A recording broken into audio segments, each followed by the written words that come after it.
नमस्कार मित्रों। विश्वनाथ प्रसाद मिश्र के द्वारा संपादित घनानंद कवित्त के कवित्तों को हम देख रहे थे और आज उसी श्रृंखला में कुछ कवित्तों की आज हम व्याख्या करेंगे। तो आए देखें विश्वनाथ प्रसाद मिश्र द्वारा संपादित घनानंद के कवित्त।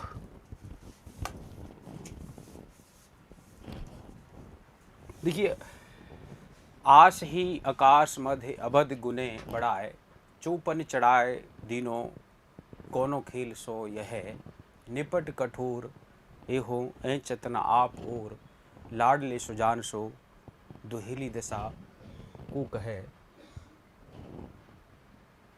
आचरज मई मोहे भई घन आनंद यों, हाथ साथ लागो पै समीप न कहूँ लहे।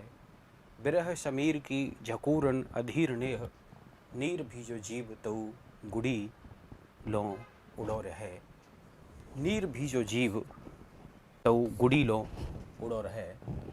यानी यहाँ पर देखिए नायिका की विरह की स्थिति का चित्रण किया गया है। और जैसा कि मित्रों हम जानते हैं, जो घनानंद है, घनानंद का प्रेम सुजान के प्रति था और एक निष्ठ प्रेम था। और सुजान यहाँ पर कृष्ण के लिए, राधा के लिए, और घनानंद की प्रेम का सुजान के लिए आया है। और सुजान का मतलब होता है ज्ञानी, सुज्ञानी। तो यहाँ पर जो प्रेम है, जैसा कि हमने पढ़ा था, विश्वनाथ प्रसाद मिश्र की जब हमने भूमिका देखी थी तो उसमें हमने महत्वपूर्ण बिंदुओं की चर्चा की थी। उसमें बताया था कि जो प्रेम की पीर है, ये प्रेम की पीर जो भक्ति काल में प्रेमाश्रय काव्यधारा है, उन सूफियों से ये प्रेम की पीर रीत काल के इन रीत मुक्त कवियों में आई थी। और इस प्रेम की पीर का प्रभाव 3 कवियों पर ज़्यादा बताया। एक घनानंद, दूसरे बोधा और तीसरे रसखाने। तो रसखान को भी विश्वनाथ प्रसाद मिश्र ने द्विजदेव को, बोधा को, ठाकुर को, रसखान को, घनानंद को, आलम को, इनको रीत मुक्त धारा यानी छंद धारा में रखा है। और जो शुद्ध भारतीय प्रेम पद्धति का अनुसरण किया, भारतीय प्रेम पद्धति का, उनमें 3 का उल्लेख किया, ठाकुर, आलम और द्विजदेव। तो ये घनानंद का प्रेम है, ये घनानंद का प्रेम विषम प्रेम है, एकनिष्ठ प्रेम है, विषम प्रेम है। इसमें प्रेमी तो प्रिय के प्रति विरह से व्यतीत है, लेकिन प्रिय में बुद्धि, हृदय की अपेक्षा बुद्धि का प्राधान्य ज़्यादा है। और इसी से उस प्रेमी की जो वियोग व्यथा है, वियोग व्यथा अत्यंत बढ़ गई है। तो इसमें जो ये देखिए कवित्त है, तो इस कवित्त में गृहिणी नायिका की जो जी की स्थिति, उसकी तुलना पतंग से की है। उस गृहिणी नायिका का प्रिय सुजान के प्रति जो विरह वेदना है, उस विरह वेदना में उसके मन की जो आशाएं हैं वो अनंत हैं, अनंत कामनाएं हैं। और उसका जी, उसका चित्त इस प्रकार से उड़ा उड़ा रहता है जैसे आकाश में पतंग उड़ी रहती है। और जिस प्रकार पतंग बहुत दूर चली जाती है, उसी प्रकार समय की अवधि में ये चित्त की जो विरह व्यथा है बहुत लंबी बढ़ जाती है। तो उस चित्त की जी की स्थिति और पतंग का तुलनात्मक उल्लेख करते हुए यहाँ पर घनानंद कहते हैं कि आस ही आकाश मध्य अबध गुने बढ़ाए, चौपन चढ़ाए दीनों कोनो खेल सोए है। हे प्रीतम सुजान, आस ही आकाश मध्य। आशा के आकाश मध्य माने में आशा के आकाश में अबध गुने। देखिए गुने, गुने का मतलब रस्सी होता है, रस्सी या डोर, और एक ये श्लिष्ट अर्थ में प्रयुक्त होता है। गुण का मतलब विशेषताएं, गुण, और गुण, गुने का मतलब रस्सी या डोर। तो आशा के आकाश में हे प्रीतम सुजान, आपने आशा के आकाश में अवधि रूपी डोर को बढ़ाकर, चौपन, चौपन कहते हैं उल्लास, चढ़ा है यानी चढ़ाना, दीनों, कोनो, कोनो माने कौन सा, खेल माने खिलवाड़। हे प्रीतम सुजान, आशा के आकाश में अवधि रूपी डोर को बढ़ाकर आपने चित्त रूपी पतंग को उल्लास के साथ उमंग में आकर के इतना चढ़ा दिया है, यानी इतना ऊपर कर दिया है कि चढ़ाए दिनों ऊपर कर दिया है कि कौनों खेल सो यह आपने मेरे साथ कौन सी खिलवाड़ कर दी है। निपट कठोर, अब कहते कि कहने का मतलब ये है कि अवधि है, अवधि जो वियोगिनी की प्रिय से मिलने की जो अवधि है, वो अवधि लगातार बढ़ती चली जा रही है। यहाँ पर कोई उम्मीद नहीं है कि प्रिय कब आएगा, और उसी प्रकार वह पतंग भी उस प्रिय के हाथों में है। वह जितनी बढ़ाना चाहे उतनी बढ़ा सकता है, और जितनी कम करना चाहे कम कर सकता है। तो जिस प्रकार से उसने पतंग की डोरी को लंबा कर दिया है, उसी प्रकार से उस वियोगिनी का जो विरह व्यथा है वह बहुत लंबी होती चली जा रही है। निपट कठोर एहो ऐ चतन आप और वह प्रीतम कठोर ही नहीं, निपट कठोर है। निपट माने अत्यधिक, अत्यंत। कठोर एहो ऐ चतन, ऐ चत माने खींचना, आप ओर यानी अपनी ओर।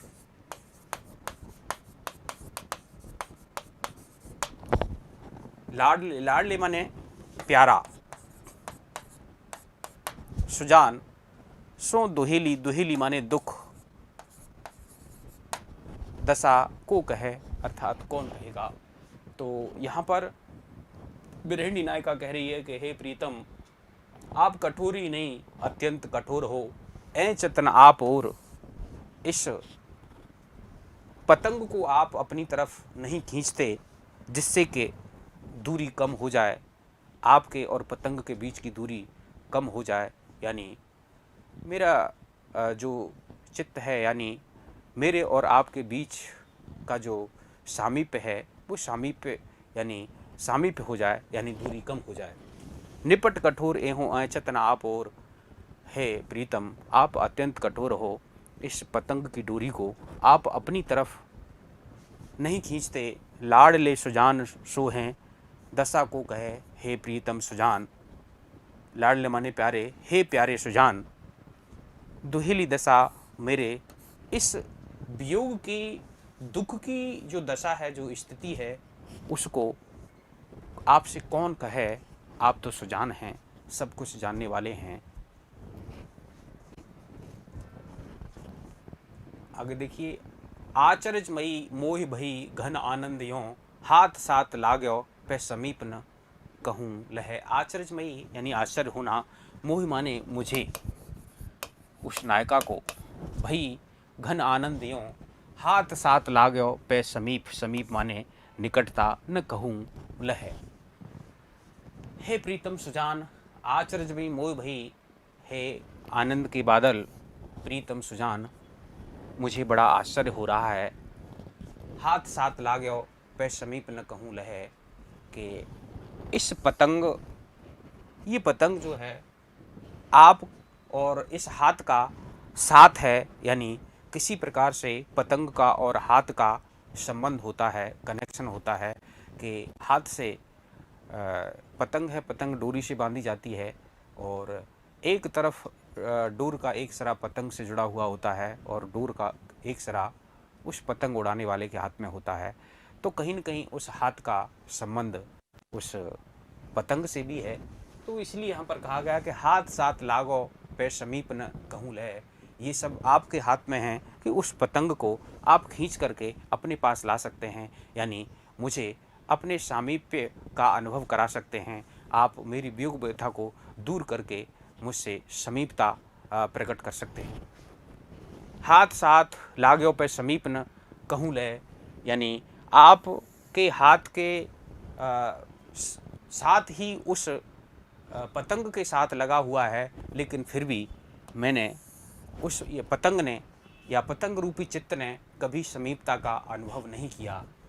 यानी हाथ साथ लागो, यानी ये जो पतंग है, पतंग का और हाथ का साथ है पैमाने, लेकिन पर समीप न कहूँ लो, इसके बावजूद भी कभी ये पतंग हाथ के समीप नहीं आई, यानी मुझसे आपका सामीप्य नहीं हुआ।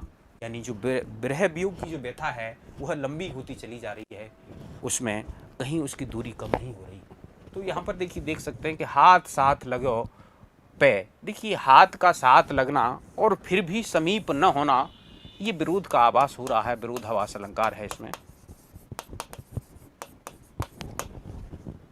बिरह समीर की झकोरन अधीर नेह, नीर भी जो जीव तऊ गुड़ीलो उड़ो रहे।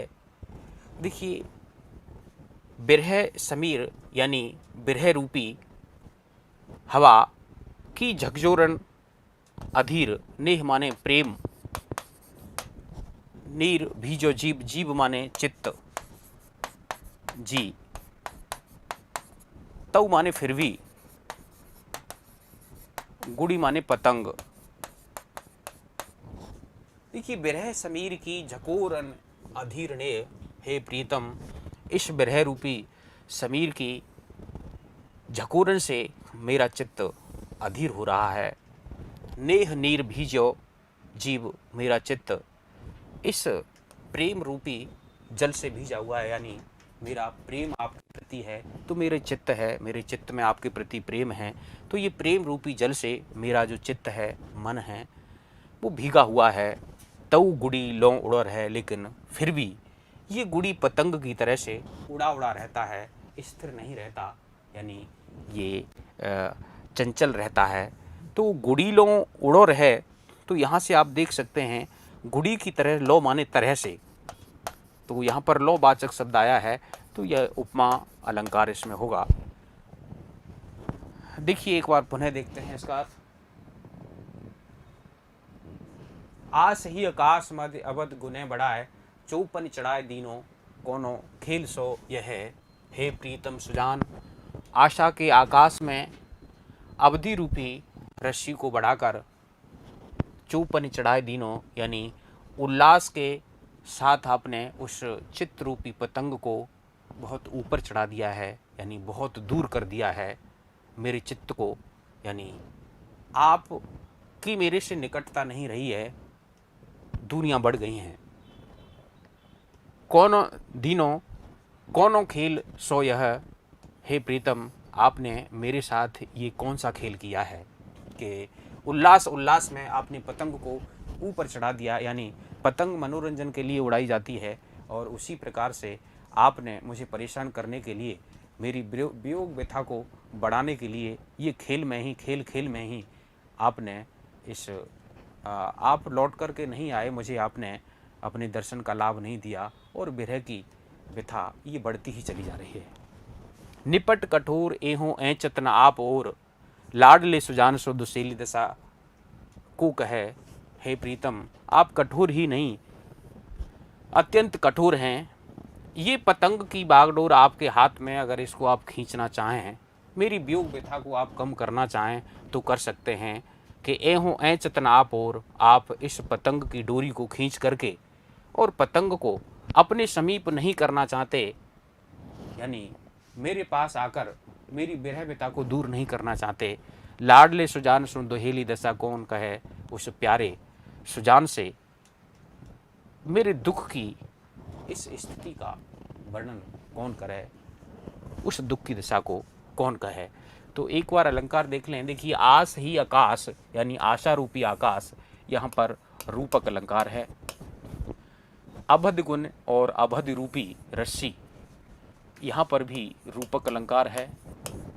चौपन चढ़ाए में आप यहाँ पर देख सकते हैं, चौपन चढ़ाए में छेकान प्रास अलंकार है। दीनों कोनों खेल सोया है, निपट कठोर एहो ऐचत न आप और, लाड ले सुजान सो दुहेली दशा को कहे। दुहेली दशा में आप फिर देख सकते हैं छेकान प्रास अलंकार है। जहाँ पर वर्ण या वर्ण समूह की आवृत्ति 2 बार हो तो वहाँ पर छेकान प्रास अलंकार होता है। और देखिए जो सुजान शब्द है, सुजान भी श्लिष्ट शब्द है। सुजान एक तो यहाँ पर अच्छी तरह से जो ज्ञानी होता है उस ज्ञानी के लिए आया है कि आप तो सुजान हो, आपसे मेरी मन की दशा को कौन कहेगा, आप तो स्वयं ज्ञानी हैं, जानने वाले हैं, मेरे मन की व्यथा को जानने वाले हैं। और एक सुजान यहाँ पर घनानंद की प्रेमिका के लिए भी यहाँ पर ये शब्द आता है और सुजान कृष्ण के लिए भी आता है, तो सुजान शब्द श्लिष्ट है। आचरजमयी मोह भई घन आनंद यों, हाथ साथ लाग्यो पे समीप न कहूँ लहे। हे प्रीतम, मुझे आनंद के बादल, हे प्रीतम सुजान, मुझे बड़ा आश्चर्य होता है। हाथ साथ लाग्यो पे समीप न कहूँ लगे, यानी इस पतंग के साथ ही आपका हाथ लगा हुआ है, लेकिन कभी इस पतंग ने समीपता का अनुभव नहीं किया। तो यहाँ पर आप देख सकते हैं कि हाथ साथ लाग्यो, हाथ का साथ भी, यानी हाथ का साथ भी बताया गया है और समीपता का न होना भी बताए जाने से यहाँ पर विरोधाभास अलंकार है। बिरह समीर की झकोरन अधीर नेह, बिरह समीर में, बिरह रूपी समीर में यहाँ पर रूपक अलंकार है कि झकोरन अधीर नेह, नीर भी जीव तो गुड़ी लो उड़ो रहे। बिरह रूपी वायु की झकोरे से मैं अत्यंत अधीर हूँ, व्यथित हूँ, बेचैन हूँ। नेह नीर भी जो जीव, ये मेरा जो जीव है, जी है, चित्त है, ये प्रेम रूपी, आपके प्रेम रूपी जल से भीगा होने के बावजूद भी ये पतंग की तरह से उड़ा उड़ा रहता है, चंचल रहता है, स्थिर नहीं रहता। इस मन में अनेक प्रकार की कामनाएं उत्पन्न होती हैं। तो बिरह समीर में रूपक अलंकार है। और नेह नीर, नेह नीर में यहाँ पर मिलाइए नेह को और नीर को, यानी प्रेम रूपी जल। तो नेह नीर में, नेह नीर यहाँ पर रूपक अलंकार है। नेह नीर भीजो जीव चित्त, जीव तऊ गुड़ीलो उड़ो रहे, और गुड़ीलो में उपमा अलंकार है। अब देखिए यहाँ पर एक और अलंकार है कि नीर भी जो जीव है वह जल से भीगा हुआ है, लेकिन तऊ गुड़ीलो उड़ो रहे, लेकिन फिर भी पतंग की तरह से उड़ रहा है। यानी कोई भी वस्तु जब भीग जाती है तो भीगने के बाद वह नहीं उड़ पाती, लेकिन यहाँ पर भारी हो जाती है। और लेकिन यहाँ पर जो चित्त है, चित्त प्रेम रूपी जल से भीगा हुआ है, यानी बाधा उत्पन्न हो रही है, लेकिन फिर भी वह पतंग की तरह से उड़ रहा है। यानी बाधा होने पर भी कार्य का होना तृतीय विभावना का उदाहरण होता है। देखिए विभावना अलंकार जब हमने पढ़ाई थी तो विभावना अलंकार 6 प्रकार की विभावना होती हैं, इनकी हमने चर्चा की थी। जो अलंकार वाली कक्षा है उस कक्षा में हमने लगभग 17 व्याख्यानों में 25 अलंकारों को हमने देखा था और काफ़ी समग्रता के साथ देखा था। और ये अलंकार परीक्षा की दृष्टि से मित्रों बड़े महत्वपूर्ण हैं। तो उसमें 5 प्रकार के प्रतीप अलंकार देखे थे, 6 प्रकार के विभावना देखे थे और 7 प्रकार के अत्युक्ति अलंकार की चर्चा की थी। तो 6 प्रकार के जो विभावना अलंकार हैं उनकी हम चर्चा करें तो सबसे पहले देखिए बिना कारण के कार्य का होना, बिना कारण के कार्य का होना। और दूसरा है अपूर्ण कार्य से कार्य का होना, अपूर्ण या अधूरे कार्य से कार्य का होना, अधूरे कारण से कार्य का होना।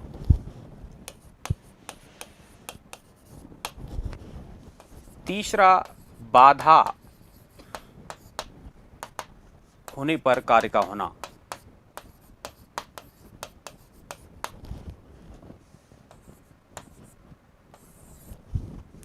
और वास्तविक कारण की बजाय, चौथा है वास्तविक कारण के बजाय किसी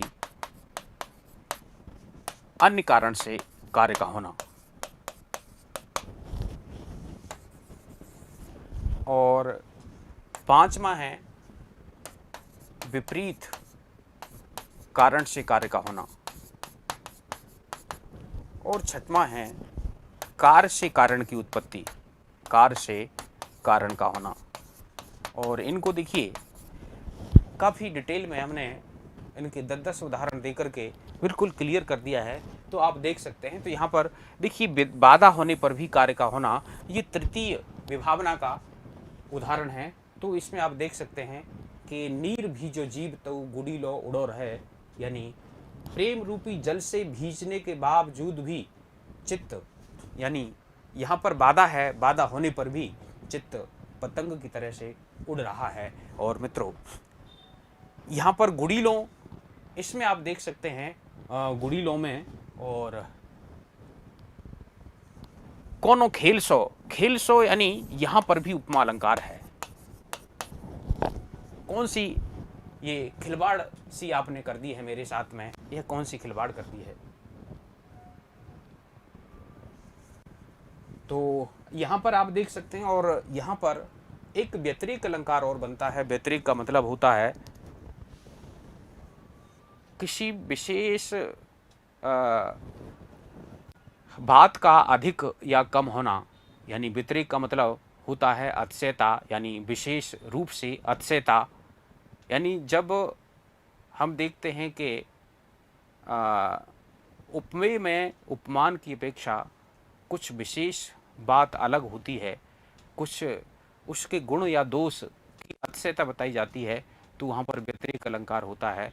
और जैसा कि आप जानते हैं व्यतिरेक अलंकार तुलसीदास के रामचरितमानस का है।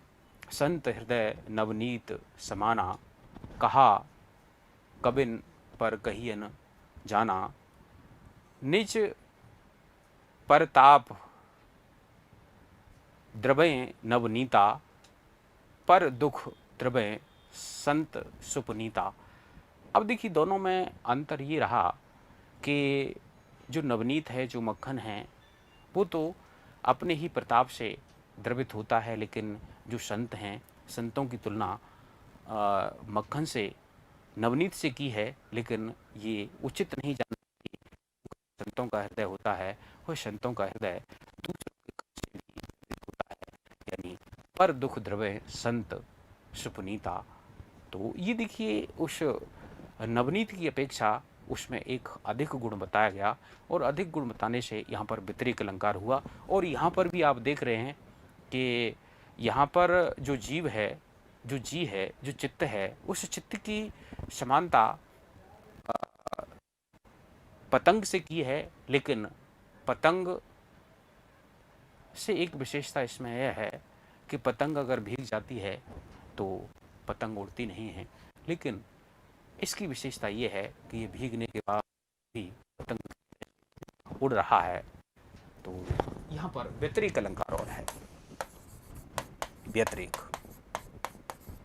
और आप जानते हैं कि बड़ा सुंदर उदाहरण है कि का सरवर जैसी का सरवर तो देव मयंकु, वह निकलंकी, चांद कलंकी वह निकलंकु।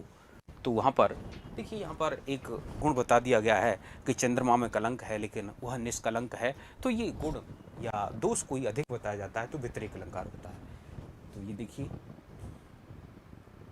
अगला कवित है, घन आनंद जीवन मूल सुजान की, कौन धन हूँ न कहूँ दर्शय, सो न जानिए धोकित छाए रहे, दृग चातिक प्राण तपे तरसे, बिन पावश तो इन ध्यावश हों न, सु क्यों करिए अब सौ परसें, बदरा वर्षें ऋतु में घिरकें, नित ही अखियाँ उघरी वर्षें। देखिए यहाँ पर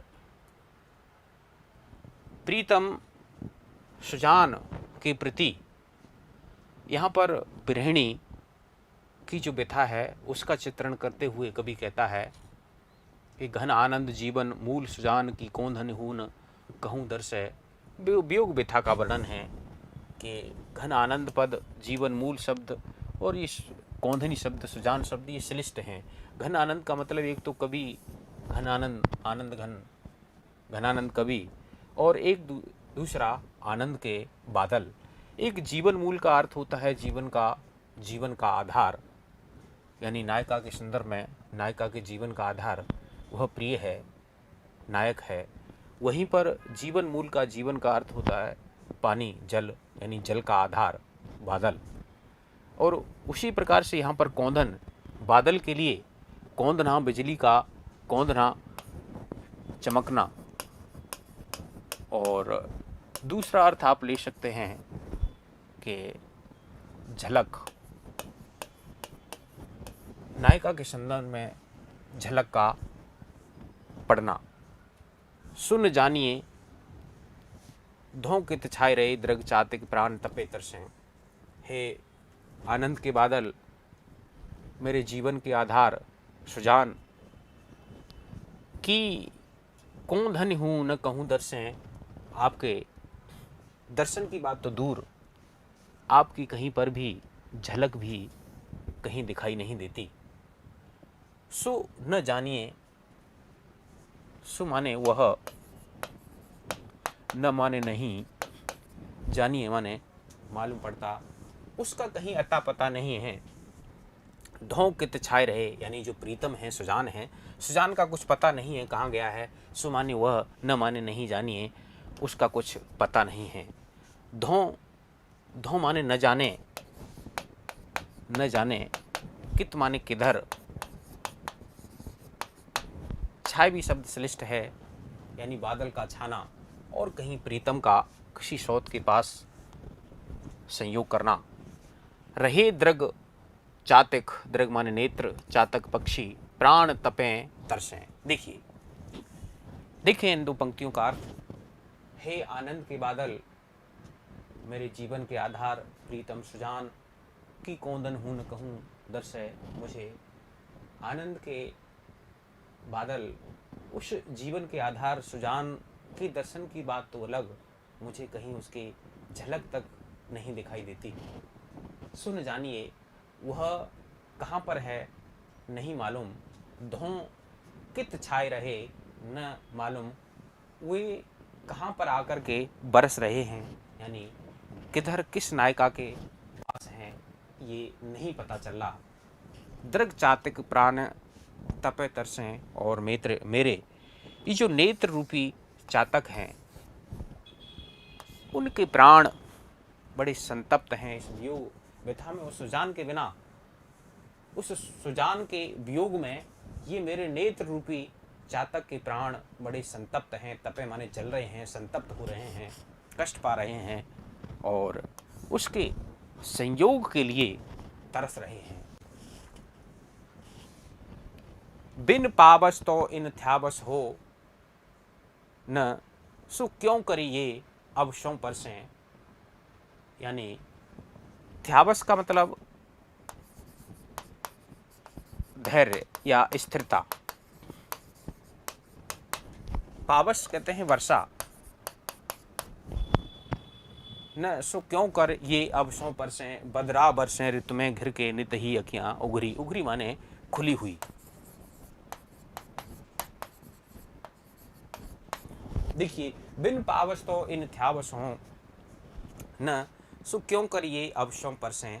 देखिए जो नेत्र हैं वे नेत्र बिन पावस तो इन थ्यावस हो न, यानी बिना वर्षा के ये धैर्य धारण नहीं करते। ये जो नेत्र हैं बिना वर्षा के ये धैर्य धारण नहीं करते। सो क्यों करिए अब शों परसें, वह कैसे करके अब उस बादल, जो प्रिय का जो बादल है उनसे कैसे स्पर्श होगा, उन बादलों का कैसे स्पर्श होगा, यानी जो प्रिय है, प्रिय का कैसे संयोग होगा ये पता नहीं है। ये बड़ी चिंता की बात है। बदरा बरसें ऋतु में घिर के, बादल तो ऋतु आने पर ही उमड़ घुमड़ करके घिर के, यानी उमड़ घुमड़ करके ही बरसते हैं, और वर्षा ऋतु में यानी सावन भादों में ही बरसते हैं। लेकिन इन आँखों में एक विशेषता है कि नित्य ही अखियाँ उघरी बरसें, लेकिन मेरे नेत्र उस प्रीतम के वियोग में नित्य प्रत हमेशा ही ये खुले हुए ही बरसते रहते हैं। तो यहाँ पर भी आप देख सकते हैं कि यहाँ पर नेत्रों की तुलना बादलों से की है, लेकिन एक गुण विशेष है कि जो बादल हैं वो तो घिर के बरसते हैं और एक ऋतु विशेष में बरसते हैं, लेकिन जो नेत्र हैं, नेत्र हमेशा 12 महीने बरसते रहते हैं। तो यहाँ पर व्यतिरेक अलंकार है। पुनः देखें एक बार। घन आनंद जीवन मूल सुजान की, कौन धन हूँ न कहूँ दर्शय। मेरे उस प्रीतम आनंद के बादल, जीवन के आधार उस सुजान की, दर्शन की तो बात दूर, उनकी कहीं झलक भी दिखाई नहीं देती, या फिर वह जो बादल है उस बादल की कहीं चमक नहीं दिखाई देती। इसलिए श्लिष्ट है, बादल के अर्थ में ले सकते हैं कि उस जल के आधार बादल की कहीं पर चमक भी दिखाई नहीं देती, कौंध भी नहीं कहीं दिखाई दे रही कि कहीं आकर के बरसें, यानी प्रीतम का कहीं अता पता नहीं है। सुन जानिए, यानी उसका कुछ भी मालूम नहीं है। धों कित छाए रहे, धों माने न जाने, न जाने वह कहाँ पर छा रहे हैं, कहाँ पर बरस रहे हैं। छा के फिर से लिस्ट है। छाना माने बरसना, और छाना यानी प्रीतम कहीं किसी दूसरी नायिका के पास कहीं चला गया है। दृग चातक प्राण तपें, और देखिए यहाँ पर दृग चातक में आप देख सकते हैं रूपक अलंकार है। ये मेरे नेत्र रूपी चातकों के प्राण आपके वियोग में तप रहे हैं, यानी जल रहे हैं, संतप्त हो रहे हैं, और आप आकर के संयोग सुख प्रदान करके मेरे जो नेत्र तरस रहे हैं उनका निराकरण करिए। तरसने तप रहे हैं और आपके संयोग के लिए ये तरस रहे हैं। तो तपे तरसे में आप देख सकते हैं छेकान प्रास अलंकार है। बिन पावस तो इन थ्यावस होन, यानी बिना वर्षा के इनको स्थिरता प्रदान नहीं हो सकती, यानी मेरे इन नेत्रों को बिना वर्षा के धैर्य नहीं होता। सो क्यों करिए अब सो परसें। सो अब इन बादलों से, बादलों के जल से किस प्रकार स्पर्श किया जाए, यानी मेरे प्रीतम से किस प्रकार संयोग किया जाए। बदरा बरसें ऋतु में घिर के, बादल तो ऋतु आने पर सावन भादों में ही बरसते हैं, लेकिन ये जो मेरे नेत्र हैं, ये मेरे नेत्र खुले हुए नित्य ही, यानी नित्य प्रति, यानी 12 मास ही बरसते रहते हैं। तो ये देख सकते हैं यहाँ पर दृग चातक रूपक अलंकार, कौन धन घन आनंद जीवन मूल सुजान, ये श्लिष्ट शब्द छाए, ये श्लिष्ट शब्द हैं। और अंतिम वाली पंक्ति में व्यतिरेक अलंकार है, क्योंकि आँखों की तुलना बादल से की गई है और आँखें 12 महीने, ये विशेष गुण हैं कि आँखें नित्य प्रति ही बरसती रहती हैं, लेकिन बादल तो एक ऋतु में ही बरसते हैं। आगे देखें 18वां कवित्व है। जेती घट सूधों पैन पाऊँ, कहाँ आह सूधों कोधों जीव जारे, अटपटी गति दाह की धूम कौन धरे, गात सीरो पर ज्यों ज्यों जरे, ढरे नैन नीर वीर हरे मत आह की, जतन बुझे हैं सब जाकी झर आगे, अब कब हूँ न दबे भरी भवक उमाह की। जब ते निहारे घन आनंद सुजान प्यारे, तब ते अनोखी आग लाग रही चाह की, यानी जब से उस गृहिणी नायिका ने सुजान, आनंद के बादल सुजान को देखा है, तब से चाह की आग लगी हुई है, उसके चित्त में चाह की आग लगी हुई है। इसी का यहाँ पर कवि ने उल्लेख किया है कि जेती घट सूधों पै न पाऊँ, कहाँ आहे सो जो चाह की। जो विरह की व्यथा है, उस विरह की व्यथा से नायिका पीड़ित है और विरह की व्यथा को खोजने की कोशिश कर रही है। वो विरह की व्यथा शरीर में है, लेकिन उसको कहीं पर उसके चिन्ह दिखाई नहीं दे रहे। वह विरह व्यथा कहाँ पर है, वह नहीं दिखाई दे रही। तो उसी का उल्लेख इस कवित्व में किया गया है कि जेती घट शोधों, जेती माने जितना, घट माने शरीर, शोधों माने खोज करना, पे पर न माने नहीं, पाऊं कहाँ, आह माने है, सो माने वह, धों न जाने, न जाने। देखिए, वह विरह व्यथा मेरे शरीर में पैदा हो रही है, ये मुझे महसूस होता है, लेकिन कहाँ पर है, इसके लिए मैंने जेती घट शोधों, मैंने जितना अपने शरीर में उसको खोजा, पै न पाऊँ, लेकिन उसे पाया नहीं। कहाँ आह शोधों, न जाने वह कहाँ पर है। यानी जो विरह व्यथा है, जो वह पता नहीं कहाँ पर है, मुझे अनुभव होता है, लेकिन विरह व्यथा कहाँ है ये पता नहीं। पूरे शरीर को मैंने खोज लिया। को धों जीव जारे, अटपटी गतिदाह की। को माने कौन, धों माने न जाने, जीव माने जी को, चित्त को, जार माने जलाना, दग्ध करना, अटपटी माने अनोखी, विलक्षण, गति दाह की यानी विरह अग्नि की।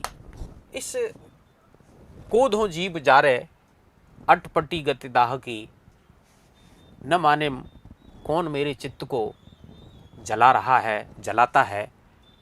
ऐसी विलक्षण गति मेरी विरहाग्नि की, ऐसी विलक्षण गति है कि ये पता ही नहीं चलता कि कौन मेरे इस जीव को जला रहा है। बार बार जलन होती है, बार बार दाहकता का अनुभव होता है, लेकिन कौन जला रहा है ये पता नहीं चलता। और एक विलक्षण विशेषता और है कि धूम कौन धरे, गात सीरो, सीरो माने धरे माने धारण करना, धारण करना, धूम माने धुआं, गात माने शरीर, सीरो माने ठंडा, परे माने पड़ना, ज्यों जो माने जैसे जैसे, जरे माने जलना, ढरे नैन नीर, ढरे माने बहना, नैन नीर माने आंसू, बीर माने सखी, हरे माने हरण करना, मति माने बुद्धि, मति, आहा की यानी आहा का मतलब दुख में जो आह निकलती है, सो को उच्छ्वास। तो देखिए, धूम कौन धरे, एक विशेषता और है, ये जो विरह है मेरा, उस विरह व्यथा की एक विशेषता और है कि धूम कौन धरे, इस अग्नि में, ये अग्नि जो विरह की अग्नि है, ये धूम को यानी धुएं को धारण नहीं करती, इसमें धुएं का कहीं नाम निशान नहीं है। जहाँ अग्नि होती है वहाँ पर धुआं होता है, लेकिन ये जो वियोग की अग्नि है, वियोग अग्नि, इसमें धुएं का कहीं नाम निशान नहीं है। गात सीरों पर है ज्यों जो जरे, और जैसे जैसे मेरा शरीर इस विरहाग्नि से जलता है, वैसे वैसे ये ठंडा होता जाता है। अब देखिए, जलने पर कोई चीज़ आग के सामीप्य में आती है तो उससे जो ऊष्मा उत्पन्न होती है तो उससे गर्म होती है, और यहाँ पर ठंडा बताया गया है कि जैसे जैसे वह विरहाग्नि में जलती है वैसे वैसे शरीर ठंडा होता जाता है। विरोधाभास है, विरोधाभास अलंकार है। ढरे नैन नीर बीर, हरे मत यहाँ की है सखी। सखी से कह रही है नायिका कि हे सखी, मेरे नेत्रों से नीर हमेशा चलता रहता है, यानी जो मेरे शरीर के अंदर विरह की अग्नि प्रज्वलित हो रही है, उसी से कहीं न कहीं आकर के मेरे नेत्रों के माध्यम से जल प्रवाहित होता है। ये और विशेषता है कि अग्नि से कभी जल प्रवाहित नहीं होता। जहाँ से अग्नि की उत्पत्ति होती है, अग्नि भी शरीर के अंदर है, और शरीर के अंदर से ही आँखों के जरिए आंसू आते हैं। तो इस ब्रह वियोग की स्थिति में मेरे नेत्रों से आंसू बहते रहते हैं। हे सखी, हरे मत आह की। और इस ब्रह व्यथा ने आह करने की भी मेरी जो मति है उसका भी हरण कर लिया है, अर्थात मैं आह भी नहीं कर सकती। देखिए आगे, जतन बुझे हैं सब जाकी झर आगे, अब कब हुन दबे भरी भबक उमाह की। जतन माने प्रयत्न, यत्न, उपाय। बुझे हैं सब जाकी, जाकी माने जिसकी, झर, झर माने लौ, आग। कब हुन दबे भरी भबक उमाह, उमाह माने उत्साह के साथ, उमंग। भबक यानी जो अग्नि की ऊष्मा होती है, जो दाहकता होती है, वह भबक। देखिए, जतन बुझे सब जाकी झर आ गए। देखिए, इस ब्रह अग्नि की जो झर है, जो लौ है, उस लौ के आगे सारे मेरे प्रयत्न सब कुछ निष्फल हो गए, सारे प्रयत्न बुझ गए। अब देखिए यहाँ पर सारे प्रयत्नों का झर से बुझना बताया गया है, यानी लौ से तो अग्नि और प्रज्वलित होती है, लेकिन इस ब्रह अग्नि की जो झर है उससे सारे यत्न फीके पड़ गए हैं, यानी कोई काम नहीं कर रहा है, उसकी लौ में सारे नष्ट हो जाते हैं। जितने भी यत्न किए जाते हैं कि ये ब्रह व्यथा कहाँ पर है, तो सारे प्रयत्न उसमें जल जाते हैं, बुझ जाते हैं इस ब्रह के आगे। तो अब कबहू न दबे भरी भबक उमाह की, ये उत्साह से भरी हुई भबक ब्रह की, ये कभी कम नहीं हुई, ये बढ़ती ही जाती है, ये प्रचंड से प्रचंडतर होती चली जाती है। जब ते निहारे घन आनंद सुजान प्यारे, तब ते अनोखी आग लाग रही चाह के। हे सखी, जब से मैंने आनंद के बादल प्रीतम सुजान को देखा है, यानी जैसे ही देखा वैसे ही, तब ते उसी क्षण से अनोखी ये विलक्षण आग लाग रही चाह की, यानी उनको चाहने की एक विलक्षण आग मेरे शरीर में ब्रह की लग गई है। और ये मेरा चित्त चाहता है कि किस प्रकार से उस प्रीतम सुजान से मेरा मिलन हो, सामीप्य लाभ हो, और उसके ब्रह में निरंतर मेरे नेत्रों से अश्रु धारा प्रवाहित होती रहती है, और एक अग्नि जो प्रचंड से प्रचंडतर होती चली जा रही है, बुझने का नाम नहीं ले रही। उसको खोजने का भी मैं उपाय कर रही हूँ, लेकिन वह कहाँ है कुछ पता नहीं चल रहा। तो एक बार पुनः देखें, जेती घट सूधों पैन पाऊँ कहाँ आए सूधों, यानी जितना अधिक मैं इस शरीर में उस विरह व्यथा का शोधन करती हूँ, लेकिन उसे कहीं पर नहीं पाऊँ, उसे कहीं पर नहीं पाती। कहाँ आए सूधों, सु माने उसको, वह न जाने कहाँ पर है, आए माने हैं, वह विरह व्यथा न जाने इस शरीर में कहाँ पर है, जितना मैं शोधन करती हूँ मैं उसको नहीं पाती।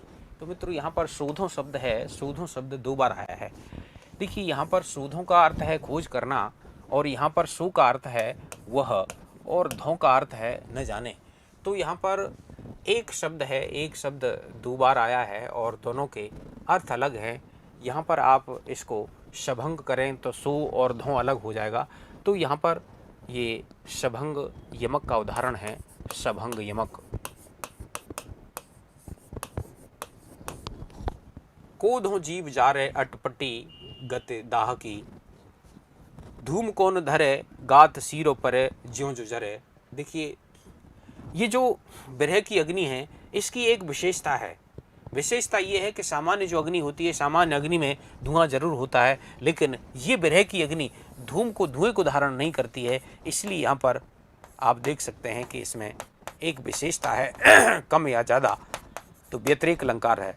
गात सीरो परे ज्यों ज्यों जरे, यानी देखिए, ज्यों ज्यों जलने पर, ऊष्मा प्रदान होने पर गात कैसा होना चाहिए, गात गर्म होना चाहिए, तप्त होना चाहिए, लेकिन यहाँ पर एक विरोध सा प्रतीत हो रहा है कि ज्यों ज्यों जलने पर गात क्या हो रहा है, ठंडा हो रहा है।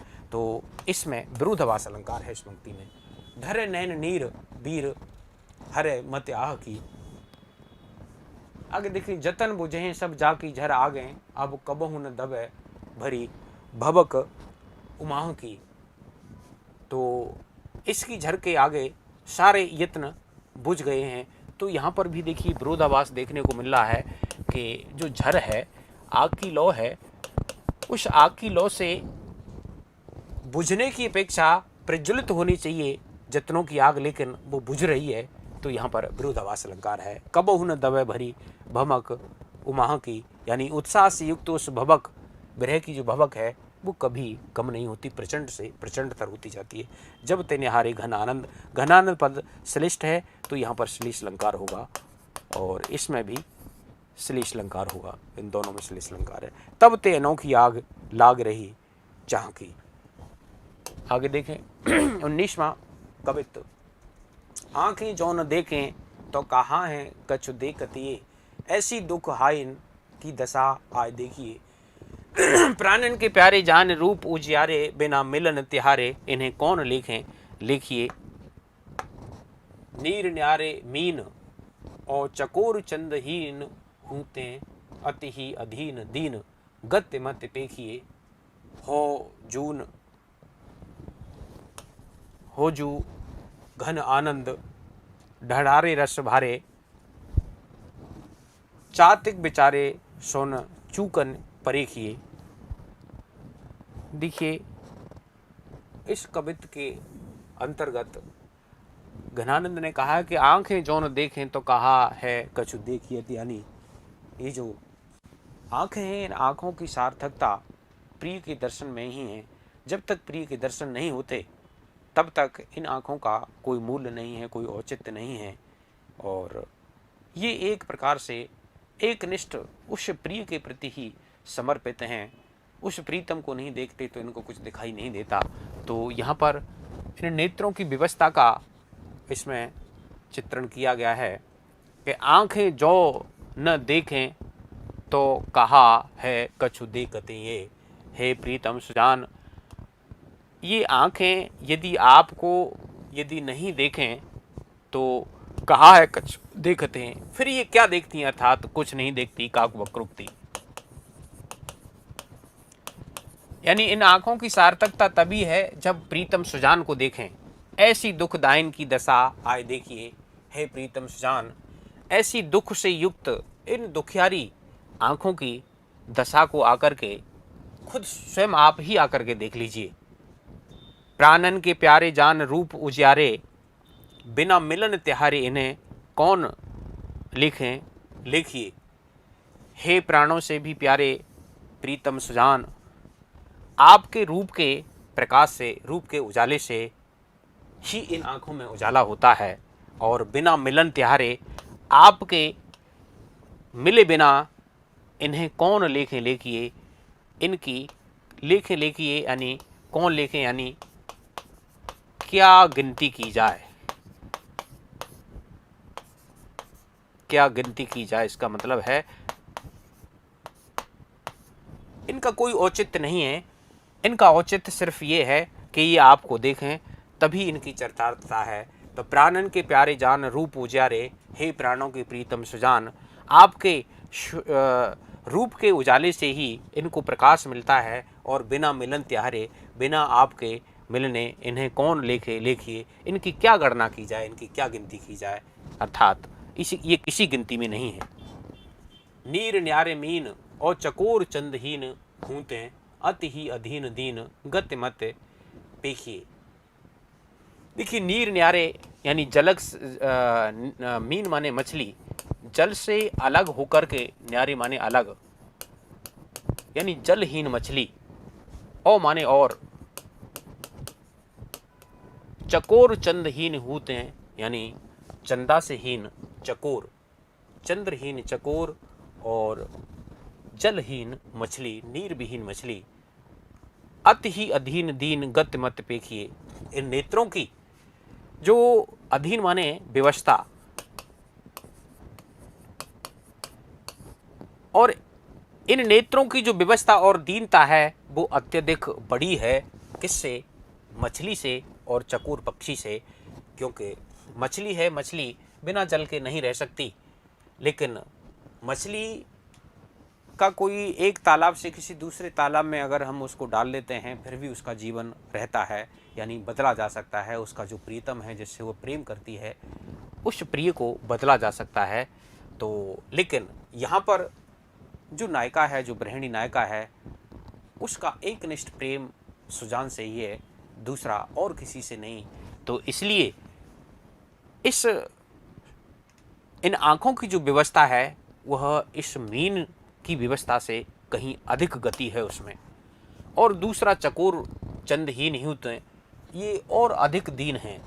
यानी जो चकोर पक्षी होता है, चकोर पक्षी वह चंद्रमा को एकटक दृष्टि से निहारता रहता है, लेकिन अगर कभी अमावस्या हो जाती है या फिर बादल हो जाते हैं तो वह नहीं रहता, नहीं देखता है, लेकिन फिर भी वह करता है तो उस चंद्रमा के दर्शन हो जाते हैं। कभी बादल या फिर अमावस्या के दिन उसको नहीं होते हैं तो वह व्यथित हो जाता है अपने प्रिय चंद्रमा के प्रति। लेकिन फिर जैसे जैसे नक्षत्र बदलते हैं तो चंद्रमा दिखाई देने लगता है और प्रिय से उसका मिलन हो जाता है। लेकिन यहाँ पर तो एक लंबा अवकाश है कि प्रियतम सुजान के दर्शन हो ही नहीं रहे हैं और उनकी कोई आशा भी नहीं है। तो ये एक लंबी जो समय है वह एक लंबा वियोग है। तो इसलिए इस चकोर और मछली दोनों से ही अत्यधिक इन आँखों की व्यवस्था और दीनता है, गति और मति।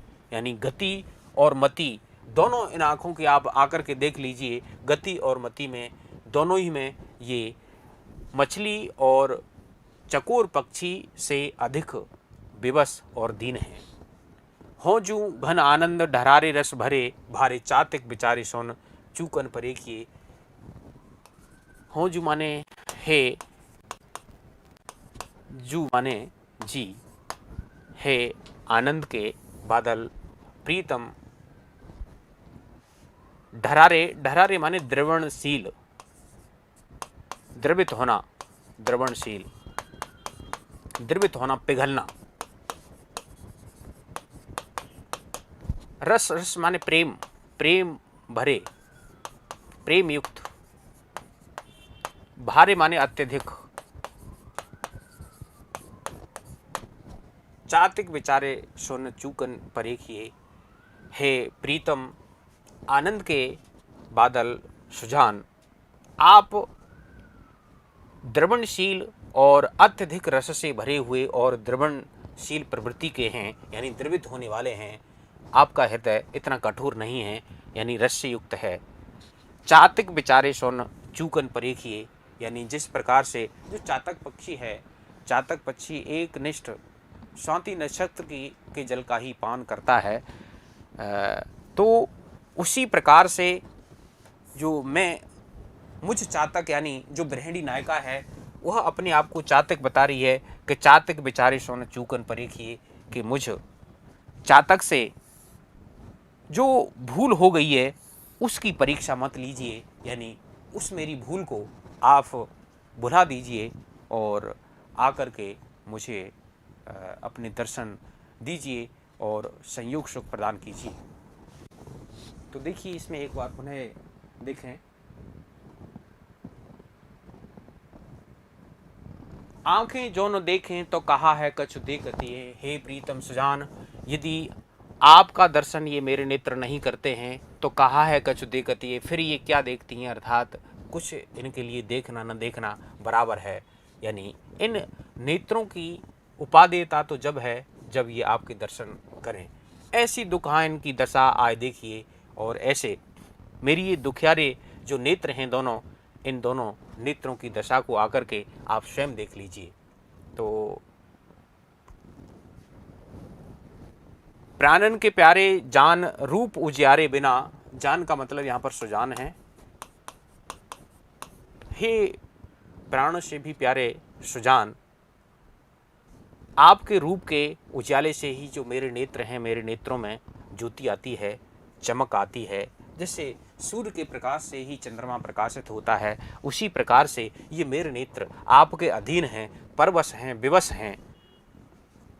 बिना मिलन त्योहारे इन्हें कौन लेखे लेखिए, आपके बिना मिलन के इनकी गणना कैसे की जा सकती है, अर्थात इनकी कोई भी गणना नहीं की जा सकती। इन्हें कौन लेखे लेखिए, किन गणना में, किस गिनती में रखा जाए, काकु वक्रोक्ति है, अर्थात कोई मतलब नहीं है इनका। काकु वक्रोक्ति अलंकार है। लेखें लेखिए में छेकान प्रास अलंकार है।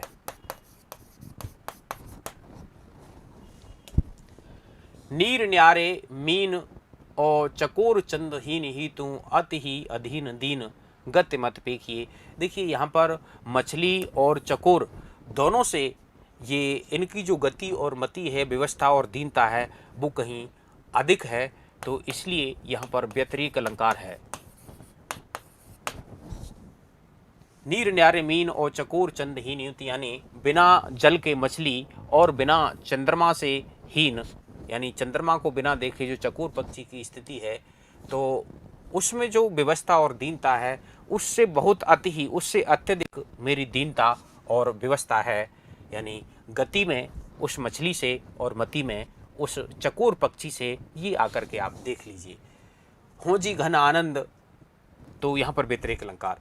हो जू घन आनंद ढरारे रस भरे भारे, हे आनंद के घन सुजान प्रीतम। ढरारे माने द्रवणशील, पिघलने वाले। आप देखिए ढरारे शब्द है, ढरारे शब्द को, घनानंद शब्द को आप श्लिष्ट में ले सकते हैं। एक तो ढरारे का मतलब बादलों का बरसना, और एक नायक के प्रति द्रविड़शील होना। तो हे आनंद के बादल प्रीतम सुजान, आप द्रवणशील हैं, रस से युक्त हैं। यानी देखिए रस जल के संदर्भ में बादल के लिए आ जाता है, आ जाएगा। तो यहाँ पर भी आप श्लिष्ट देख सकते हैं। रस का मतलब जल और रस का मतलब प्रेम। रस भरे भारे, भारे माने अत्यधिक रस से, प्रेम से युक्त और द्रवणशील हैं आप। यानी आपका हृदय कठोर नहीं है। आप मेरे द्वारा कुछ गलतियां हुई हैं, उन गलतियों को आप क्षमा कर सकते हैं। तो चातक बेचारे मुझ, चातक बेचारे से जो चूक हुई हैं उनको, उन पर ध्यान मत दीजिए, उनको भूल करके मुझे संयोग सुख प्रदान कीजिए। तो ये मित्रों यहाँ पर ये विश्वनाथ प्रसाद मिश्र के द्वारा संपादित कुछ कविता थे जिनकी हमने व्याख्या की। तो आज के लिए इतना ही। नमस्कार।